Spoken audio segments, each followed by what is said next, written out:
अस्सलाम वालेकुम। I hope आप लोग ठीक ठाक होंगे, साथ खैरियत के होंगे, अपना और अपनों का बहुत ज्यादा ख्याल रख रहे होंगे। आज का हमारा टॉपिक है शर्म तुमको मगर आती नहीं। आप लोग समझ ही गए होंगे कि ये टॉपिक किसके बारे में है। याद है ना वो पाकिस्तानी स्टूडेंट जो यूके के अंदर पकड़ा गया था चाइल्ड ग्रूमिंग के सिलसिले के अंदर। इस स्टोरी को पाकिस्तान के यूट्यूबर्स ने पहले तो फैक्चुअल तौर पे रिपोर्ट किया था कि ये सिलसिला हुआ है। उसके फौरी बाद पाकिस्तान के यूट्यूबर्स ने उसको रिपोर्ट किया था एक डिफरेंट अंदाज में, काइंड ऑफ उसको डिफेंड करते हुए। मुझे तो यहाँ के लॉस पता है ना, यूके और यूएसए के, तो मैंने कहा कि वेल ये लोग मिसगाइडेड हो रहे हैं। मेरा काम बनता है कि इनको फैक्ट्स बताऊं, पाकिस्तान की पब्लिक को भी फैक्ट्स बताऊं। तो आप लोगों को फर्स्ट ऑफ ऑल मिसगाइड किया जा रहा है। सेकेंडली, यूके के इस स्टूडेंट के साथ जो हुआ है, उसने कोई रियल लड़की से बात नहीं कर रहा था, बल्कि उसको बकायदा पूरी तरीके से ट्रैप किया गया है। कौन ट्रैप होता है? पीडोफाइल्स ट्रैप होते हैं, राइट। नॉर्मल लोग क्यों बातें करेंगे छोटे बच्चों से, नाज़ेबा गुफ्तगू क्यों करेंगे, राइट। यूके के अंदर पुलिस भी ये काम करती है, लेकिन नॉर्मल सिटीजन्स के ग्रुप्स बने हुए हैं जो अफिलिएटेड है पुलिस के साथ, तो वो लोग भी बैठ के ट्रैप करते हैं इन लोगों को। ट्रैप करने का मतलब ये नहीं होता कि वो बैठ के बकायदा पाकिस्तानियों को ही ट्रैप कर रहे हैं या इंडियंस को ही ट्रैप कर रहे हैं क्योंकि उनका ये एजेंडा है। ऐसा नहीं है। डजंट मैटर कि उनका रिलीजन क्या है, नेशनैलिटी क्या है, ऐसा कोई सीन नहीं होता। उनका काम सिर्फ ये है, दिमाग वाले लोग हैं, बजाय इसके कि ये जाके एक्चुअल में इस तरह का कोई क्राइम कमिट करें, इस तरह बच्चों की कोई जिंदगी खराब करें, वो काम होने से पहले ही हम प्रिवेंट कर लें। अब जो शख्स ऑनलाइन बैठ के से ट्रैप कर रहा था उसे कहते हैं डीकॉय। वो कोई रियल 13 ईयर ओल्ड लड़की नहीं थी। जब उस लड़के को सजा होगी तो उस लड़के को सजा एज अ चाइल्ड मोलेस्टर ही होगी, उसको एज अ पीडोफाइल ही होगी। वो ये नहीं कहा जाएगा कि तुमने ट्रैप किया था, तुमने एक्चुअल में क्राइम कमिट नहीं किया है, तो तुम्हें किसी डीकॉय ने पकड़ा है तो तुम्हें सजा कम होगी। ऐसी कोई सिलसिला नहीं है। वो अज्यूम्ड पीडोफाइल है क्योंकि उसने नाजेबा गुफ्तगू की। उसने एक मुबैना 13 ईयर ओल्ड से, जिसको वो समझ रहा था, वो तो सब उसे तो पता था ना कि वो 13 ईयर ओल्ड है। अब स्क्रीन के पीछे 13 ईयर ओल्ड बैठा था या 40 साल का बाबा बैठा हुआ था, हु नोज, राइट। लेकिन उस लड़के को तो पता था ना 13 ईयर ओल्ड है। उसने नाजेबा गुफ्तगू की, उसने पिक्चर्स शेयर की, उसने वीडियोस शेयर की, उसने बकायदा उससे बोला तुम भी अपनी शेयर करो, उसने उसे मिलने की भी ऑफर की। ठीक है, ये सारी गुफ्तगू हुई है, ऑन रिकॉर्ड है, तो सजा उसे उसी के हिसाब से मिलेगी। तो जो आप में से कह रहा है कि डायरेक्टली उसने आपको अपना नैरेटिव दिया है, तो आप लोग झूठ बोल रहे हैं। और जो आपसे कह रहा है कि किसी के थ्रू उसने अपना नैरेटिव दिया है, तो वो लड़का झूठ बोल रहा है, वो लड़का मिसगाइड कर रहा है। तो खैर ये था मेरा पॉइंट ऑफ व्यू। अब ये मैडम अतीक साहब को लेकर आती हैं। मकसद ये होता है कि ये बता सकें लोग अपने ऑडियंस को कि जो पाकिस्तान के यूट्यूबर्स बैठे हुए हैं, उनका काम है कि सिर्फ और सिर्फ वो दुनिया को मैनिपुलेट कर सकें, सारे के सारे झूठ बोल सकें। सच्ची सिर्फ और सिर्फ ये हैं।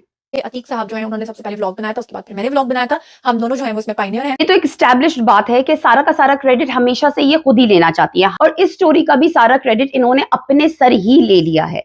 बकायदा इस वीडियो के अंदर इन्होंने वर्ड्स यूज किए हैं कि ये स्टोरी ब्रेक करने में अतीक साहब और मैं जो हैं, हम दोनों पायनियर्स हैं।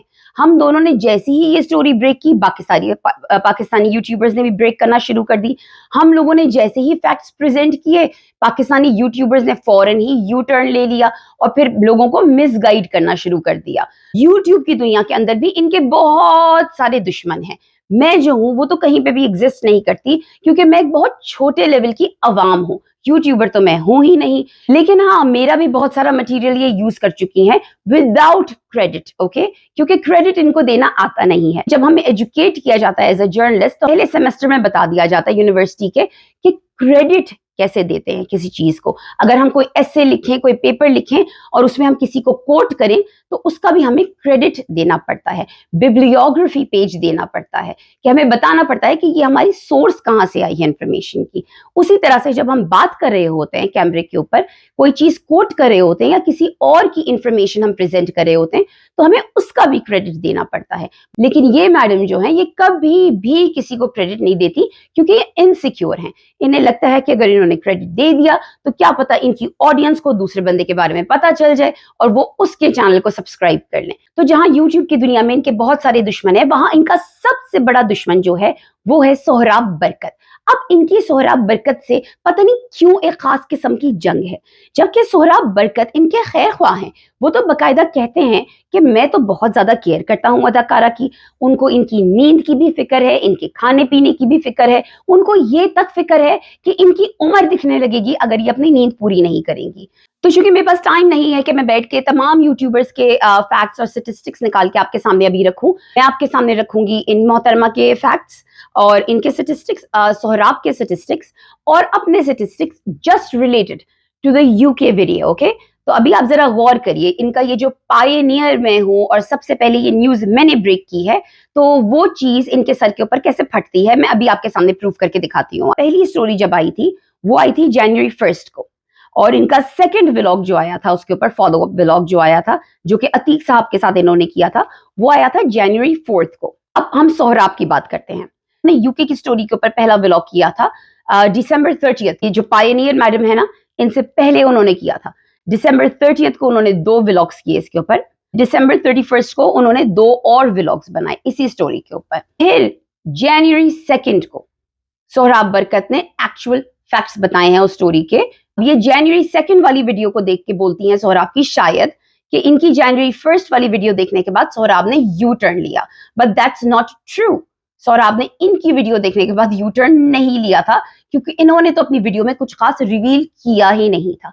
इन्होंने तो अपनी वीडियो में ऐसा कहा ही नहीं कि डीकॉय था। इनको तो डीकॉय का मतलब भी नहीं पता। ये तो उसमें भी लगी हुई थी कि 13 साल की कोई बच्ची थी। Point to be noted. Okay, अब आप थोड़े से मेरे फैक्ट्स देखिए। मैंने इस पे सिर्फ 2 ही स्टोरीज की हैं। तो मेरा पहला व्लॉग जो आया था वो दिसंबर 29 को आया था, वो सोहराब बरकत से भी पहले आया था, ठीक है। फिर जो सेकंड मेरा व्लॉग आया था वो आया था जनवरी 1 को, जिसमें मैंने पूरी चीज एक्सप्लेन की थी। जो दिसंबर 29 को आया था उसमें भी मेरा नैरेटिव सेम था कि ये लड़का पीरोफाइल है। मैंने बिल्कुल भी कोई एक्सक्यूजेस नहीं बनाई थी इस लड़के के लिए। मैंने बिल्कुल भी ये नहीं कहा था कि इसको ब्रिटिश गवर्नमेंट फंसा रही है, या इसके पीछे कोई कंस्पिरेसी है, या इसके पीछे कोई और नैरेटिव हो सकता है। जनवरी 1 को जो मैंने व्लॉग बनाया था उसके अंदर मैंने बकायदा पॉइंट आउट किया था कि मेरे कुछ दोस्त यूट्यूबर्स हैं जो कि मिसगाइडेड हो रहे हैं। जो लोग अमेरिका में नहीं रहते, यूके में नहीं रहते, यहाँ के लॉज उन्हें नहीं पता है, खासतौर पे पाकिस्तान जैसे मुल्क में रहने वाले लोग, वो मिसगाइडेड क्यों नहीं होंगे। पाकिस्तान में तो इतनी कॉन्स्पिरेसीज होती हैं, इतनी कॉन्स्पिरेसीज होती हैं कि कोई हद नहीं है। तो वहां का कोई जर्नलिस्ट अगर उसको आके कोई कहता है कि मेरे साथ ये सीन हो रहा है, it's not hard to believe, right. और फिर उस जर्नलिस्ट का काम है कि वो आपके सामने हर तरह का नैरेटिव रखे। तो अगर सोहराब बरकत ने या XYZ किसी ने भी आपके सामने कोई और नैरेटिव रखा है, तो इसका ये मतलब तो नहीं है ना कि वो चाइल्ड ग्रूमर हो गया है। ऐसे ही सोहराब बरकत ने मेरी देखी है रिपोर्ट, मेरे व्लॉग देखा है, उन्होंने फौरन अपना नैरेटिव चेंज किया है। उन्होंने आगे और इंफॉर्मेशन ली है, उन्होंने आगे और इन्वेस्टिगेशन की है, उसे कंपेयर किया है मेरे व्लॉग के साथ, और उन्होंने आगे से अपना व्लॉग एक आगे से पब्लिश कर दिया आप लोगों के लिए। And that is what a journalist does. उसको जो फैक्ट्स मिलते हैं वो उसकी बेस पे रिपोर्ट करता है। कभी कभी आपके फैक्ट्स गलत भी हो जाते हैं और आप उसको रेक्टिफाई करके, करेक्ट करके पब्लिक के सामने पेश कर देते हैं। हाँ, अगर आपने किसी को डिफेम किया होता है, अगर आपने किसी कैरेक्टर असैसिनेशन की होती है, तो यस, अपॉलॉजी बनती है। लेकिन यहाँ पे सोहराब बरकत ने किसी की कैरेक्टर असैसिनेशन नहीं की, यहाँ पे मारिया अली ने किसी की कैरेक्टर असैसिनेशन नहीं की। तो फिर वो किससे माफी मांगे? उस पीडोफाइल से माफी मांगे? मुझसे पहले ये स्टोरी बेशक और लोगों ने भी की होगी, लेकिन जो मेरी नॉलेज में है, जिनकी मैंने व्लॉग देखा था, वो है महरीन सब्तैन।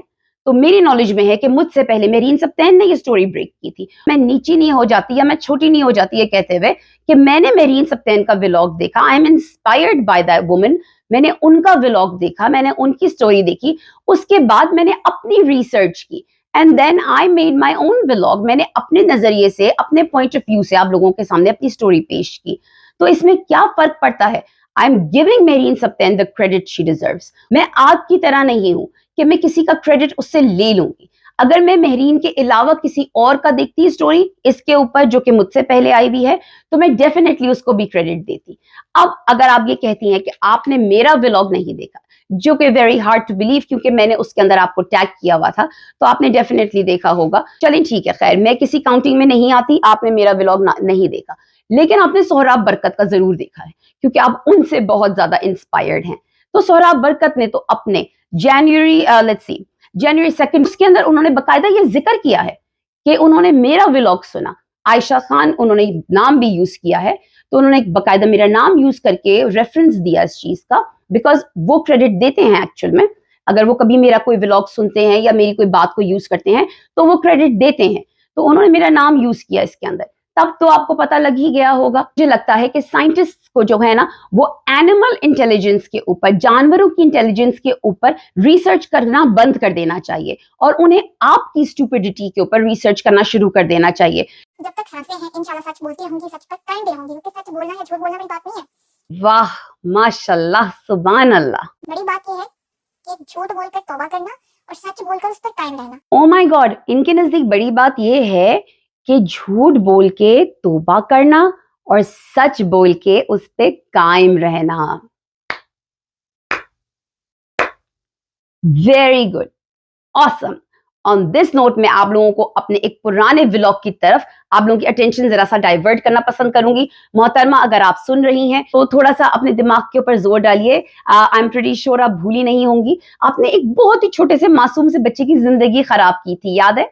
छोटे और मासूम बच्चों की जिंदगियां खराब करना शायद आपको पसंद है, आपकी शायद हॉबी है, साइड बिजनेस है शायद आपका। तो अगर आप मेरी वीडियोस के अंदर जाएंगे तो आप देख लेंगे कि ये वीडियो कौन सी है और आप इस वीडियो को पूरा मुकम्मल जरूर देखिएगा। आपको इन मैडम की तहकीक और रिसर्च के बारे में रियलिटी पता चलेगी। 14-15 साल का एक लड़का है, उसके ऊपर ये इल्जाम लगाती हैं कि इसने कैट रेप किया है।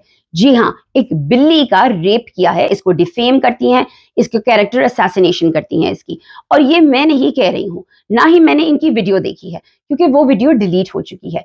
ये चीज मुझे इस लड़के की खुद की वीडियो से पता चली है क्योंकि इस लड़के ने अपनी एक वीडियो की जिसके अंदर इसने ये पूरी स्टोरी एक्सप्लेन की है कि इन मैडम ने, बकायदा इनका नाम लिया है कि इन मैडम ने मेरे ऊपर इस तरह की एक स्टोरी की जो कि झूठी थी। मेरी फैमिली को शर्मिंदगी का सामना करना पड़ा, मैं डिप्रेशन में चला गया, इवन मैं सुसाइडल हो गया। ये लड़का YouTube की वीडियोस बनाता है और काफी ज्यादा सक्सेसफुल भी है। और इन मोहतरमा का इस लड़के को अटैक करने का एक मकसद ये भी था ताकि इनको सस्ती शोहरत मिल सके। इसने कहा कि मैं चाहता तो मैं इनका चैनल भी बंद करा सकता था। कोई चांस दिया, मैंने इनसे कहा कि आप वो वीडियो डिलीट करिए जो आपने मेरे ऊपर बनाई है और फिर आप मुझसे माफी मांगे। अब इन्होंने माफी मांगी होगी इससे, लेकिन बिहाइंड क्लोज डोर्स, यानी कि इन्होंने ऑन कैमरा इससे माफी नहीं मांगी क्योंकि हमने तो वो वीडियो नहीं देखी। जो माफी अब आप बैठ के पाकिस्तानी यूट्यूबर से डिमांड कर रही हैं, तो आपने जो गंद फैलाए हैं उसकी माफी कौन मांगेगा? तो मोहतरमा मेरा मशवरा तो आपको यही है कि रातों को जाग जाग के अपनी मुर्गियों को हरास करने के बजाय अपने कंटेंट पर ध्यान दें, हकीकी तौर पर रिसर्च किया करें। क्योंकि फिलहाल तो अभी आप सिर्फ अपने आप को एम्बैरेस कर रही हैं, अभी तो सिर्फ आपको शर्मिंदगी के अलावा कुछ नहीं मिल रहा। क्योंकि आप एक बात करती हैं मुंह की खाती हैं, एक बात करती हैं मुंह की खाती हैं। या तो मैं आपको एक्सपोज कर देती हूँ या फिर कोई और आपको एक्सपोज कर देता है। कंक्लूजन साबित हो गया कि झूठा कौन है, पायनियर कौन है, लोगों को मिसगाइड कौन करता है, यू टर्न कौन लेता है और अपनी कुकड़ियों को हरास कौन करता है। अपनी मुर्गियों को हरास करना छोड़ दें, उनके साथ दोस्ताना सलूक रखें, उनके साथ टाइम स्पेंड करें, वो भी रिसर्च करने के बाद, और टाइम पर सोया करें। Okay, with that I am gonna go now. Take care, अल्लाह हाफिज एंड फी अमान अल्लाह।